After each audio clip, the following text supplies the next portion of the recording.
ole Samsung S22 Ultra tun tu ma chuan bel chian na an ti dong ani review an nei le do na hi tun lai Samsung ron chu khawa chuanin an high end phone an flagship na sang ber ani ria aman po atau khop maya Galaxy S22 Ultra hi a RAM hi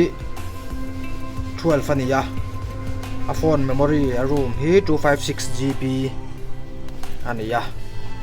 hi a color hi green ania chu review unboxing kan nei do ni chuan kan hon main hi adapter ania hi Samsung original adapter 35 watt ania hi kan hong masang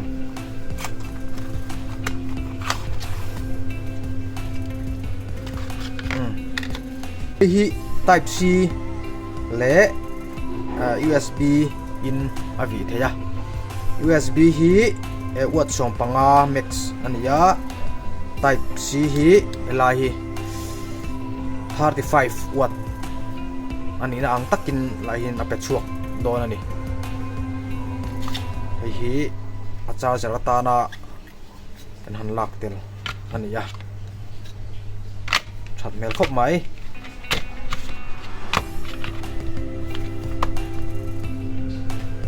chuan a cover S22 Ultra cover ya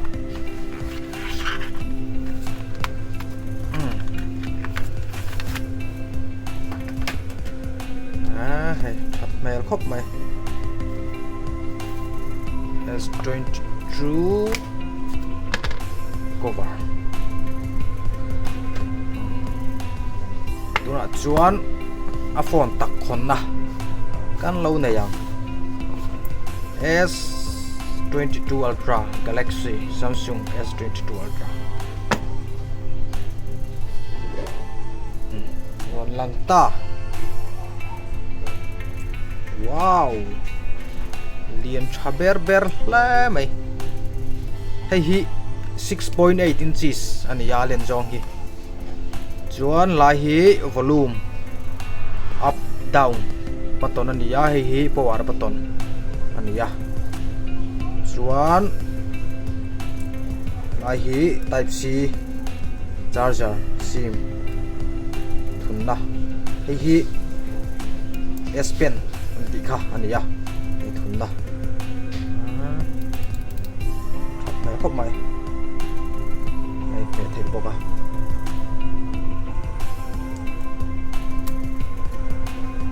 noi hian mic om boka camera hi phat ni thum li ania hi sensor hi flash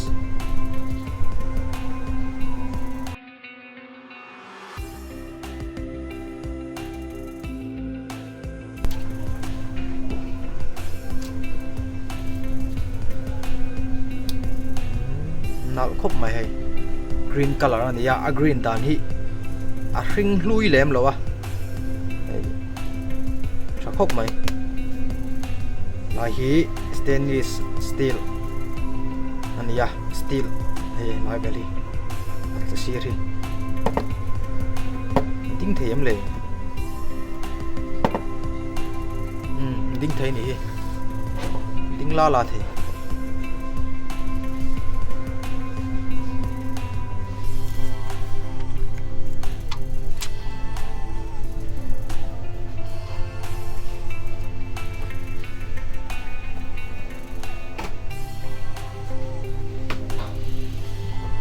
nal khop mai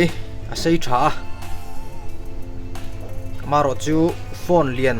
ngai na lem lo tan chuanin a hlai ma mai theya phone lian ngai na tan chuanin du thu sa ma lian tha nia 6.8 chu o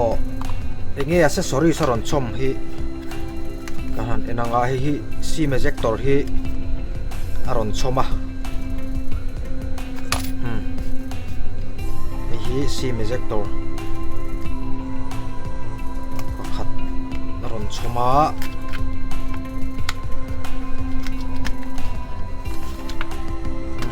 cable type C to type C cable pakhat aron chom tel boka abak hi chu hei user manual ani le top maya aron chom hi nei tlem em em a adapter hi an soita gang khanin 45 watt ania amex chu a han pa lei tur ania adapter hi sang ni man bor vel ania 35 watt hi 45 hi chu atole de mai theya engsa ching e man ka helawa Amazon le Flipkart vela khanin in ta ila manan duam via bang fingerprint po work khop mai rang try come on test le fingerprint po rang tha vai khop mai hi dark mode ta kan ta dark mode thi shoot chinila mu anuam a display hi en anuam khop mai a lian poisa lo phone lian deuh poisa lo tan chunin man reng ta ka ni hei camera poi tha chelowa na zoom la thei dong dong boka phone tha ta ka ni ye a lianin a hlai tha khop mai hei hi soitang khan Samsung Galaxy S22 Ultra green color ani thakop mai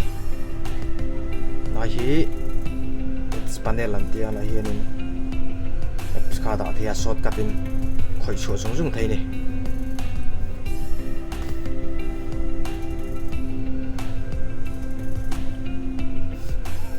thakop mai hi smooth zui khop mai a smooth takania game khelna ni chuanin a thawak lo ni mai theya gamers ho hianin game khelna ni hianin an mang vak ngai lo view ma Samsung hi maro chu game khelna ni lo han man top ba le thalak nan chuanin du thu samani a smooth a Samsung ho hi batarin he kan ti na chan chu an display hi tha thei khop maya super AMOLED display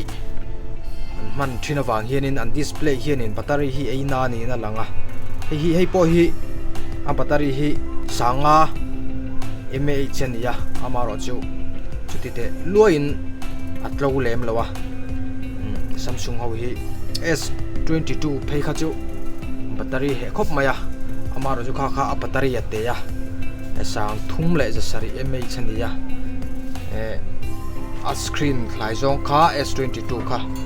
6.1 ania Ultra series hi chu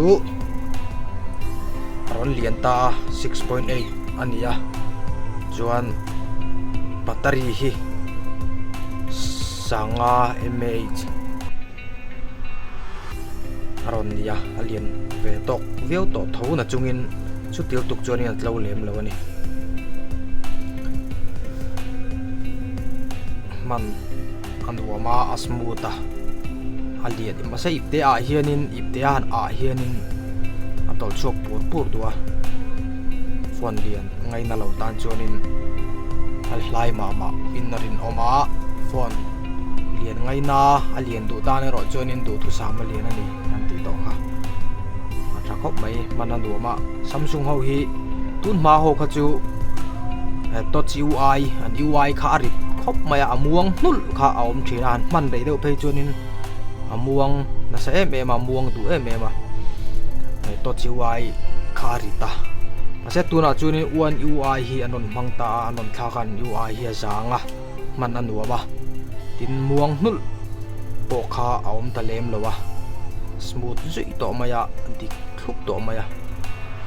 chu Samsung maron langna an UI anon thak kha anti fu hop in riat ani hela hin S Pen aron choma Note series ho ang khanin S Pen hin ron chom tir vea S series a hianin hei chu hianin pen kha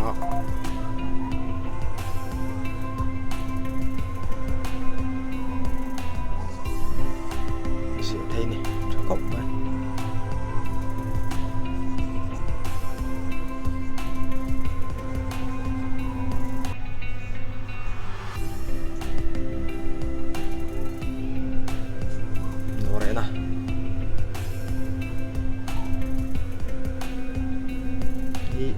arong hi je nai chi rang rang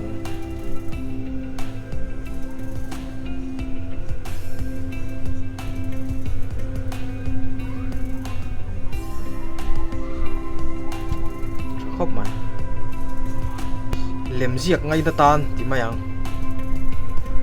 khop mai thil chei ne no te the hai he mang ge ni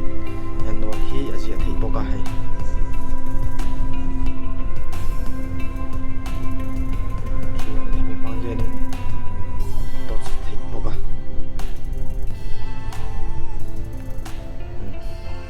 thei ni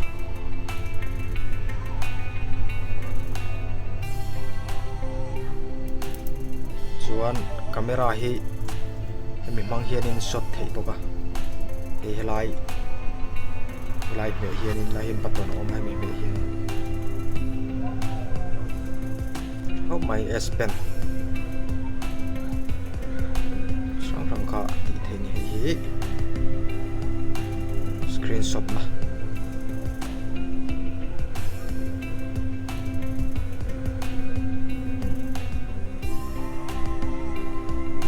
lai te kha sop thei ni hop mai na how it do thei boka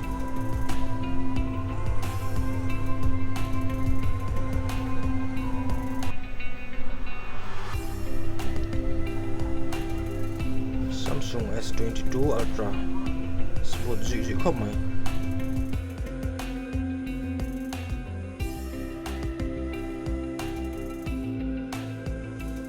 specification hi kan edanga 6.8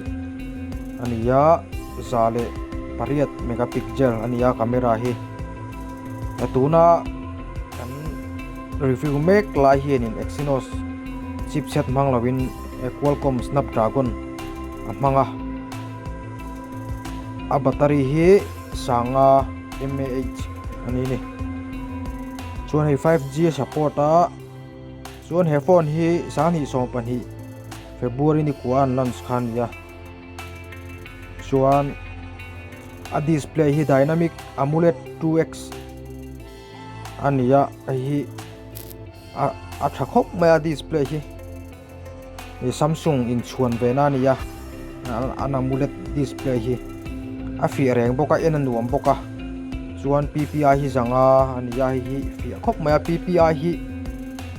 asanga pi hi fi tha a chip tha ti na nei chu a display ka a chip tha a fi tha ti na ania te po hi en nuam khop maya a display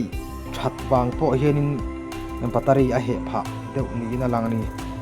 chuan an OS si Android 12 ania One UI 4.1 an manga ai hi Snapdragon chipset mang ani kan ti to kha chuan 12GB RAM ni in 256GB ania tuna kan review mek hi hi 8GB RAM 128GB internal om boka 12GB RAM 512GB internal oma chuan 12GB RAM 1TB internal om boka hi internal memory len dana zir hin aman kha adang vele zela chuan camera hi zale pariat megapixel ania chuan 1.8 aperture ania camera hi pali a oma hei megapixel 10 te 12 te oma chuan camera pali hin na tho rang rang an neya then chu zoom te then chu macro then chu portrait ate tiang khanin camera pali hin na tho rang rang kha an nei ni ti kha kan share inarin oma chuan selfie camera hi 14 MP ania 2.2 aperture ania chuan loudspeaker stereo speaker ania achung lam le among lama hianin sound oma zai han ngai thak ponari hi atha khok maya ngai thak an numa kim mani